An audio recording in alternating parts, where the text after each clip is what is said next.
Hello, beautiful people of God. Today, I wanted to look into the book of Exodus and the story of the Israelites' exodus out of the land of Egypt, the land of their oppression, into the wilderness and eventually into the promised land. And I'm going to focus on chapter 14 mainly. And the reason why I'm looking at this is because this story is a mirror of our own experience as New Testament believers, of our own experience of our exodus out of the kingdom of darkness into the kingdom of light.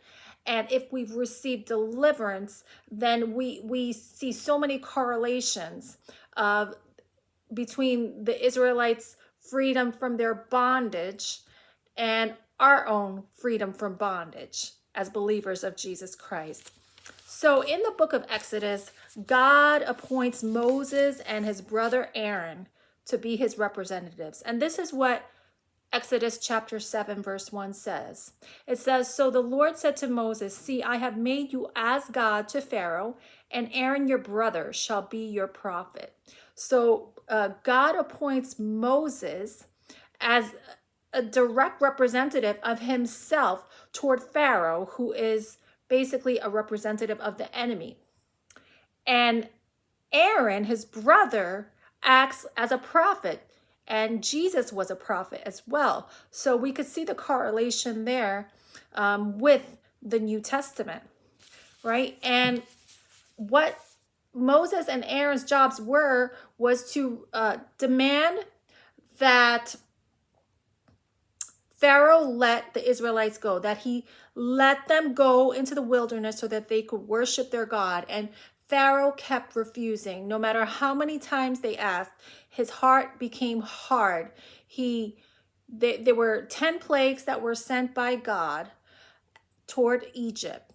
And with each plague, Pharaoh refused to let them go until the very last plague, which was the plague of the death of the firstborn. And with this plague, God caused for every firstborn Egyptian child to be killed. And with this plague, Pharaoh had no choice but to let the Israelites go because he was afraid that God was going to have everyone in Egypt killed, right? So the Israelites start fleeing Egypt, and all seems to be good until it comes to light that Pharaoh is pursuing them, right? He's pursuing them with his horses, his chariots, his army. Even though they had been liberated by God, they had been set free, he's going after them. And isn't it just like our own experience as believers in Jesus when we've been delivered from the kingdom of darkness? Sometimes we feel like even though we've been set free, the enemy is still after us. The enemy is still pursuing us. He's tormenting us. He's oppressing us, because how the Israelites react to Pharaoh's pursuit of them is by complaining to Moses, "Why did you ever take us out of Egypt? Why did you bring us out here to die in the wilderness? We should have stayed behind in Egypt," right? And sometimes when we get delivered, there's a certain bit of uncertainty. There's this unsettledness and how we feel. You know, it was a certain familiarity when we were in our bondage, and now there's this newness and we haven't quite adjusted to it, right? And that's kind of exhibited in this chapter. And then Moses responds to them in chapter 14, verse 13. And he says, "And Moses said to the people, Do not be afraid. Stand still and see the salvation of the Lord, which he will accomplish for you today. For the Egyptians whom you see today, you shall see again no more forever. The Lord will fight for you, and you shall hold your peace." So Moses is speaking a lot like God speaks all throughout the Old Testament. He says, "Do not be afraid." This is a phrase that God repeats over and over again in the Bible. And he says to stand still and see the salvation of the Lord. Now, salvation is saving power, deliverance, and healing. That's what salvation encompasses. So the Lord is doing all those things for the Israelites, right? And it says, for the Egyptians whom you see today, you shall see again no more forever. This is God's promise to us.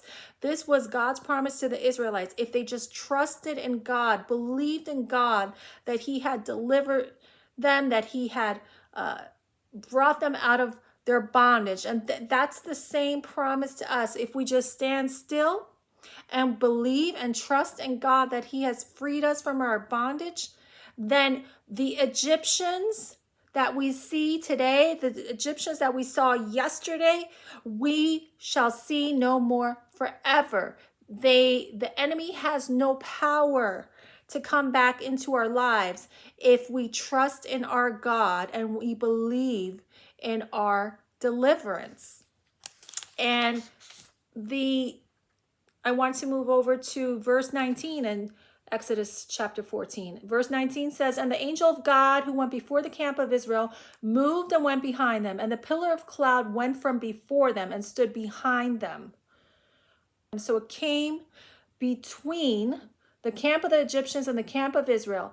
Thus it was a cloud and darkness to the one, and it gave light by night to the other, so that the one did not come near the other all that night.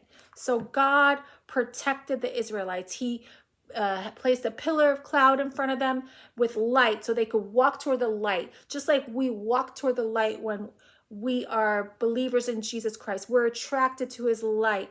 He reveals his light to us. But for the Egyptians, he created a darkness so they couldn't see. And that's what God does with the enemy. He creates confusion. He creates darkness so that he can't pursue us. He can't find us. He gives us that protection, the same protection that he gave the Israelites in the book of Exodus. He offers to us if we just walk toward him, if we just follow him, if we just trust him and believe that he has set us free.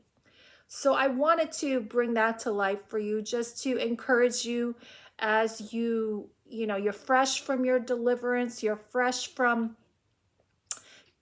in this new space of freedom, that the Lord is fighting for you. Even if you've just received deliverance, he's still fighting for you. He's still standing up for you, and he wants you to believe that he set you free, and just follow his light, follow him, and he will do all the rest. He will fight for you. And the Egyptians that were yesterday, you will see no more. I thank you all for listening. I love you all, and I hope you have a blessed day.